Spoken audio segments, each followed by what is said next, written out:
Nesta última aula do curso Astronomia, uma visão geral 2, nós vamos estudar a formação de estruturas e a ideia do que é a cosmologia de precisão. O que nós entendemos por formação de estruturas? As estruturas cosmológicas são as estruturas tipicamente maiores do que a dimensão e a massa de uma galáxia. Por exemplo, aglomerados de galáxias, né? E uma estrutura em maior escala, por exemplo, superaglomerados, né? Os filamentos que existem na distribuição das galáxias observadas e os grandes vazios que também existem no universo, né? Isto tem a ver com como o universo se formou e como ele evoluiu. A pergunta que se coloca é: nós teríamos condições de simular, por exemplo, num supercomputador, a evolução do universo e mostrar que essas estruturas são compatíveis com tudo o que nós sabemos do universo? Seria possível seguirmos o universo desde o seu início e fazer com que possamos calcular essas estruturas em detalhes e ver como é que elas evoluem?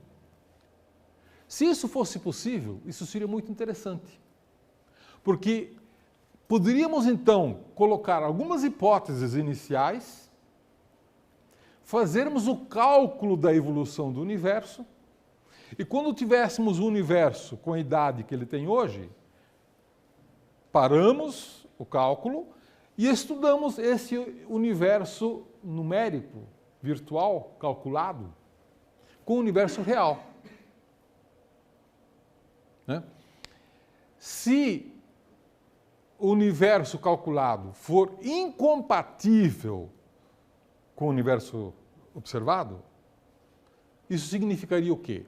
Significaria que as nossas hipóteses estão erradas, são incompatíveis. Se, por outro lado, nós assumimos uma série de hipóteses e mostramos que o universo calculado é semelhante ao observado, isso significa o quê? Isso significa que as hipóteses são plausíveis. Não significa necessariamente que cada uma das hipóteses está correta. Não prova isso.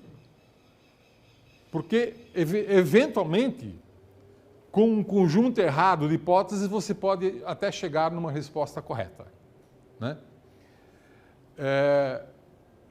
No entanto, esse método de fazer uma simulação cosmológica, de fazer uma evolução do universo dentro do computador, seguindo as leis da física, e comparar o seu resultado com o universo observado, é extremamente poderoso. E daí nós podemos também obter informações sobre as condições iniciais, se as hipóteses estão erradas ou não estão erradas. Né? Eventualmente, podemos até refinar esse conjunto de hipóteses que nós assumimos. Bom, nós já sabemos que o universo surgiu de uma explosão, do Big Bang, que logo após houve um período de inflação. O período de inflação ocorreu quando o universo tinha 10 na potência de menos 37 segundos. E demorou até 10 na potência de menos 32 segundos. Né? Nos instantes iniciais, foram primeiro criadas partículas, como os quarks, que se transformaram em prótons, em nêutrons. Isto quando o universo tinha 1/milionésimo de segundo. Quando o universo tinha da ordem de um segundo, foram criados os elétrons. Né? Quando ele tinha 3 minutos, foram criados os núcleos de hélio, o elemento químico hélio. Né? E, finalmente, quando ele atingiu uma idade de 380 mil anos aproximadamente, a radiação e a matéria desacoplaram. A partir daí, a radiação deixou de interagir com a matéria, como fazia antes. Então, os átomos puderam emitir a sua energia e não absorver mais. E com isso, os átomos esfriaram, produziram a recombinação próton-elétron, formando hidrogênio, formando átomos, e as estruturas começaram a se formar. As estruturas começaram a se formar. A gente sabe, no mapa da radiação cósmica de fundo, que existem estruturas lá nesse mapa. São estruturas de amplitude extremamente pequena. Uma parte em 100 mil. Mas a partir do desacoplamento, essas estruturas começaram a crescer. Tá certo? Começaram a crescer e, em princípio, onde havia flutuações de maior densidade de matéria, havia também mais gravidade e mais capacidade de atrair mais matéria. E onde havia flutuações de menor densidade de matéria, havia menos capacidade de atrair matéria, e essa matéria começou a migrar para onde havia mais concentração de matéria. E isso começou a formar grandes estruturas. Tá? Essas estruturas que eventualmente resultaram nas estruturas que nós vemos nos grandes recenseamentos de galáxias, como esse aqui, que é o recenseamento chamado SLOAN, né? Que em inglês chama-se SLOAN Survey. Né? Neste tipo de mapa aqui, que representa o universo em grande escala, a distribuição de galáxias em grande escala, cada ponto destes é uma galáxia. Os pontos vermelhos são galáxias elípticas e S0, e os pontos verdes mais azulados são as galáxias espirais. Né? Nós estamos aqui no centro e a distância radial representa a distância da galáxia. E este ângulo aqui representa o ângulo da galáxia no céu. Portanto, nós temos aqui o ângulo no céu e a distância para nós. Então, nós vemos a grande distribuição e vemos que as galáxias se distribuem em filamentos alongados e em grandes vazios. E nas regiões onde esses filamentos se cruzam, existem aglomerados ricos de galáxias. Então, isso é uma estrutura de universo observável. Nós podemos quantificar essas estruturas. Podemos quantificar, por exemplo, medindo os parâmetros estatísticos de distribuição, qual é a distância típica de uma galáxia para outra, por exemplo. No universo observável, e podemos fazer a mesma coisa num universo modelado numericamente e comparar os dois resultados. É um exercício muito interessante. Eu vou mostrar um vídeo que exatamente calcula a evolução do universo. Né? Vocês vão ver que, inicialmente, esse vídeo começa quando o universo tinha 200 milhões de anos apenas. Ele era bastante homogêneo, existiam pequenas flutuações. Estas pequenas flutuações que existiam na época são evolução daquelas que estão no mapa de micro-ondas, da radiação cósmica de fundo. E aí nós vamos acompanhar o que o computador calculou de como é que essas estruturas evoluem com o tempo e produzir um mapa final que nós vamos poder comparar com este mapa aqui. E vocês prestem bastante atenção para 3 coisas que acontecem lá. A formação de filamentos, a formação de aglomerados e a formação de grandes vazios. O universo é como se fosse uma grande esponja, onde tem bolhas. Na superfície das bolhas estão as galáxias e no centro estão os vazios. e quando as bolhas se encontram nas superfícies, lá se formam os aglomerados, né? Então, esse primeiro vídeo que eu vou mostrar pode ser diretamente comparado com a distribuição de galáxias observadas. Então, aqui nós temos um universo com 200 milhões de anos. Esta régua aqui mostra 50 megaparsec. 50 megaparsec é a escala que corresponde a 150 milhões de anos-luz, né? E vocês vejam, então, que aqui existem algumas flutuações positivas, onde a densidade de matéria é maior, e algumas flutuações escuras, onde a densidade de matéria é menor. Vejam que nós já vamos passar o eixo do tempo, fazer isto correr no computador. Essas estruturas começam a aumentar, atraindo mais e mais matéria, e os vazios também começam a aumentar. Praticamente é como se expulsasse as matérias. É por falta de gravidade, não é por expulsão propriamente dita. Tá? Prestem atenção nas grandes estruturas brancas e nas escuras.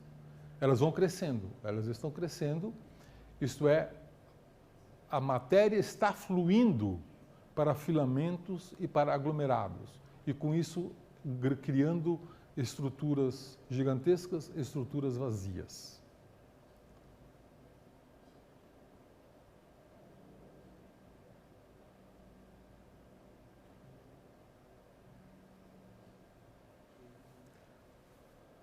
Vamos rodar novamente, vocês vão ver novamente isso crescendo, né? Tanto as estruturas de alta densidade quanto as estruturas vazias.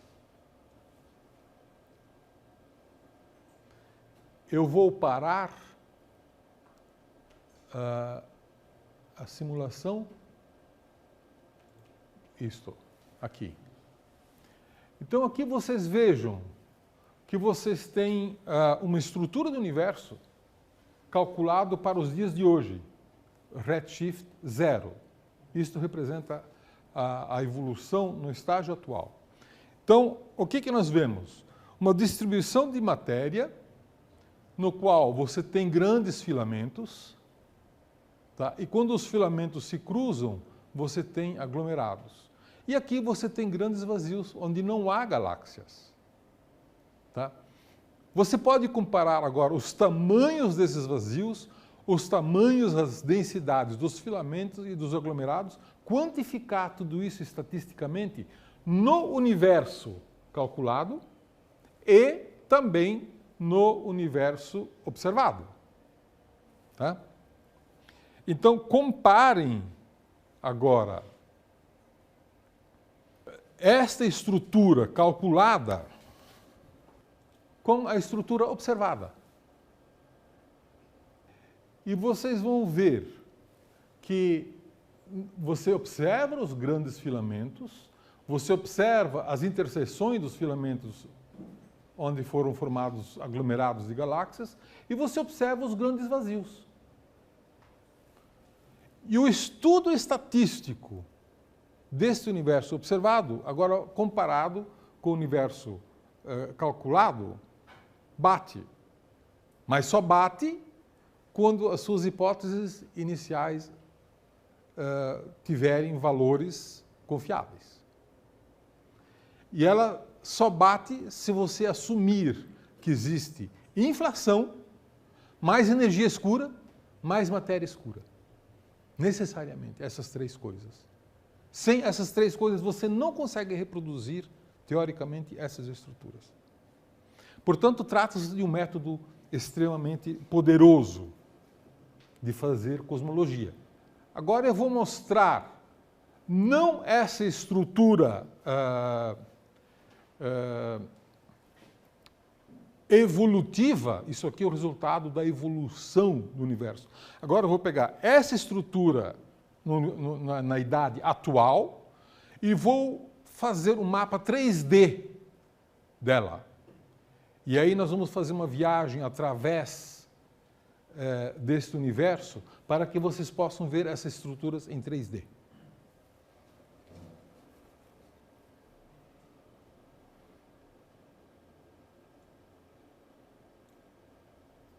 Deixa eu parar isso.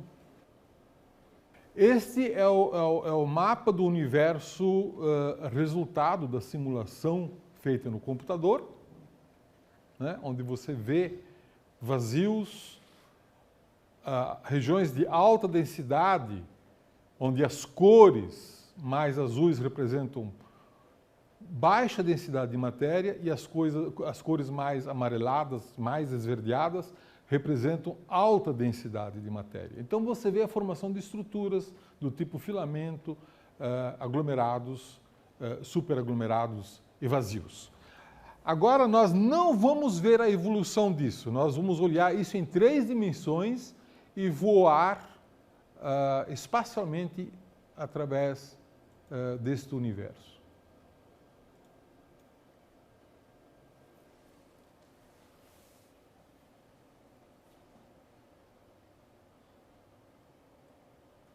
Vocês podem identificar claramente os filamentos, né? Vocês podem identificar claramente os aglomerados de galáxias, as galáxias individuais e regiões vazias, os grandes vazios.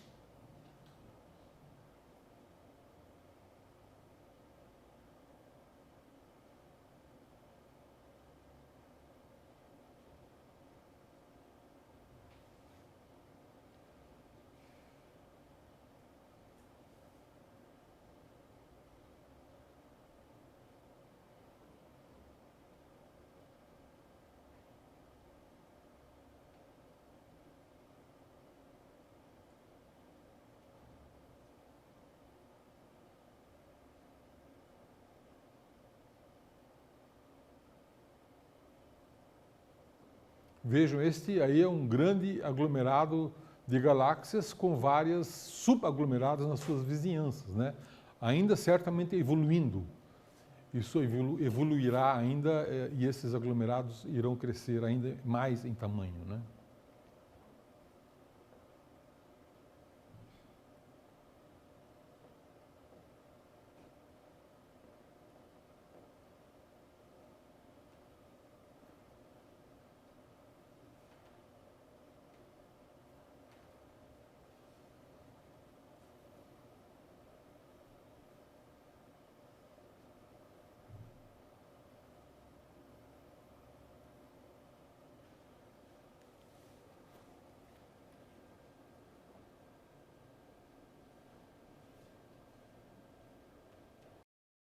Então vocês viram nessas 2 simulações, uma primeira simulação mostrando a evolução temporal e vendo que de estruturas iniciais relativamente fracas, essas estruturas foram evoluindo, onde havia mais densidade, o universo tornou-se mais denso, onde havia menos densidade, tornou-se menos denso. E com essa simulação nós mostramos que surgem grandes filamentos, grandes aglomerados de galáxias, que vocês podem ver individualmente, e grandes vazios. E isso pode então ser comparado com o universo real, né? Essas simulações foram feitas no Max Planck Institute for Astrophysics, na Alemanha, pelo pesquisador Volker Springel, né? E é chamada simulação do milênio. Ela foi feita no início desse milênio, né? E esse trabalho foi muito usado para estudos de muita gente que se preocuparam em comparar a simulação com a realidade, né? E ver até que maneira que o universo calculado e o universo observado é semelhante, né? E com isso aprender sobre as condições iniciais, sobre as hipóteses que foram assumidas. Muito bem, então, hoje nós estamos vivendo uma era muito rica da cosmologia, do estudo do universo, que nós estamos chamando de cosmologia de precisão. Nós estamos vivendo a era da cosmologia de precisão. A era em que nós deixamos de ter uma descrição qualitativa do universo. Nós passamos por uma fase em que a gente tinha estimativas muito boas sobre a idade do universo. Alguns achavam que eram 10 bilhões de anos, outros achavam que era 20 bilhões de anos. Agora, nós estamos numa era em que temos parâmetros medidos com uma precisão, com uma incerteza da ordem do porcento, de 1%, de 2%, nessa faixa. E isso é muito interessante, porque permite que os estudos possam ser extremamente precisos e as nossas hipóteses, os conceitos e os parâmetros iniciais ser refinados, né? Para isso, então a gente usa essa informação contida na radiação cósmica de fundo, né? Nesse caso aqui está representado o mapa obtido pelo satélite WMAP. Agora nós já temos um satélite mais avançado chamado Planck, que também está produzindo resultados, né? E que já produziu este outro diagrama aqui, que é um diagrama de correlação dessas temperaturas. São as escalas, a estatística das escalas de separação da radiação cósmica de fundo. Produziu, então, este mapa extremamente importante, extremamente rico em detalhes, e muito importante para se definir os parâmetros cosmológicos com grande precisão. Um outro parâmetro que foi importante nesse estudo são as ondas acústicas que surgiram no início do universo e que produziram uma escala preferencial na distribuição de galáxias, né? Que em inglês é chamado de BAO, Baryonic Acoustic Oscillation, que é um parâmetro também mensurável, e finalmente a descoberta da energia escura, isto é, a descoberta de que o universo está em expansão acelerada, né? Juntando tudo isso, todas essas informações, nós temos então valores que nós podemos agora estudar e associar a cada um desses valores uma incerteza. Então, por exemplo, sabemos que a fração de matéria bariônica do universo é de 4,56%. A fração é 0,0456, mais ou menos 0,15%. A fração da matéria escura é 0,228, mais ou menos 0,013. Isto é, 22,8 mais ou menos 1,3%. E a fração da energia escura é 72,6%, mais ou menos 1,5%. Vejo que as incertezas estão na faixa do 1%, do 1%, do 2%, né? E nós passamos a ter um conhecimento muito bom sobre cada um desses parâmetros, né? E é claro que a soma da fração bariônica, da fração da matéria escura e da energia escura devem ser 1, naturalmente, porque são frações de um fator 1, né? A constante de Hubble é H0 igual a 70,5 mais ou menos 1,3 km por segundo. Um pouco mais de 1% de incerteza, né? E a idade do universo, vejam que surpreendente, 13,72 bilhões, né? 13,72 giga-anos, portanto, bilhões de anos, mais ou menos 120 milhões de anos. Essa é a precisão que nós temos hoje na determinação da idade do universo. E em breve teremos valores ainda mais precisos. Basta que o novo satélite traga os resultados que estão sendo ainda analisados. E a fração da massa do hélio primordial, que é de 24,77, mais ou menos 0,29% da massa total do universo. No universo jovem. Depois, com a evolução das estrelas, naturalmente, essa fração de hélio aumentou. Nem em todos os lugares. Aumentou muito nas galáxias mais massivas, mas nas galáxias menos massivas, esse valor continua existindo mais ou menos com esse número, 24,77%. 25% praticamente, né? Então vejam que nós temos hoje, vivemos uma época em que os números cosmológicos estão atingindo uma precisão que não eram imaginados há 10 anos atrás. Não podia se imaginar que nós chegássemos a esse nível de precisão. E é certo que não chegamos no final, é certo que essa precisão vai aumentar. Bom, nós estamos chegando ao final do nosso curso Astronomia, uma visão geral 2, né?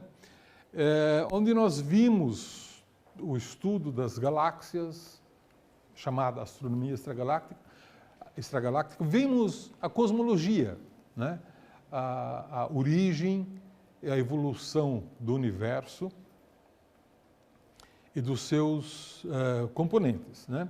Vimos que hoje nós temos uma teoria científica para a origem do universo, que é o Big Bang.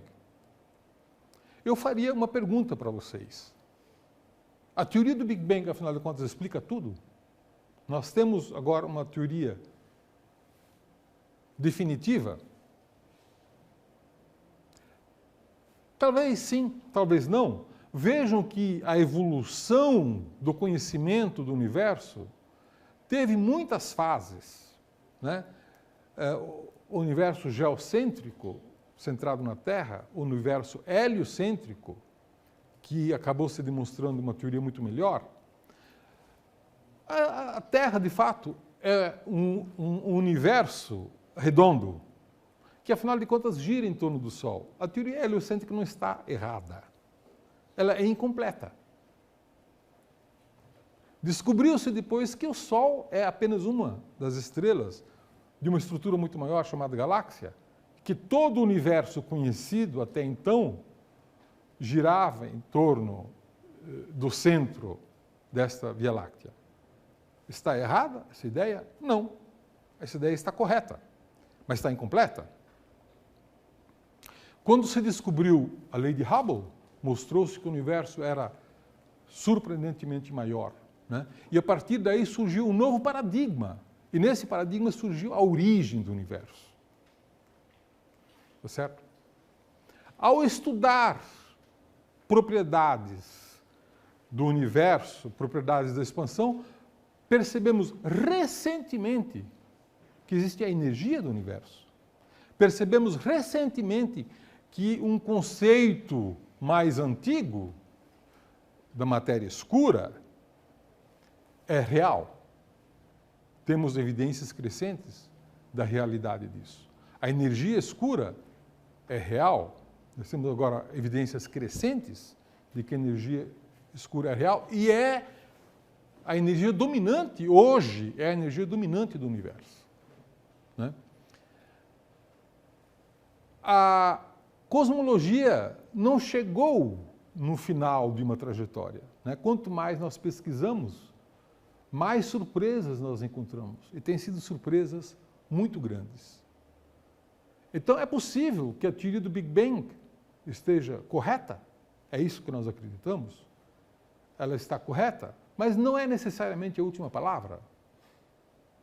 É possível que surjam novas teorias. É possível que surjam teorias mais completas ainda do que essa teoria padrão do Big Bang que nós conhecemos hoje, né?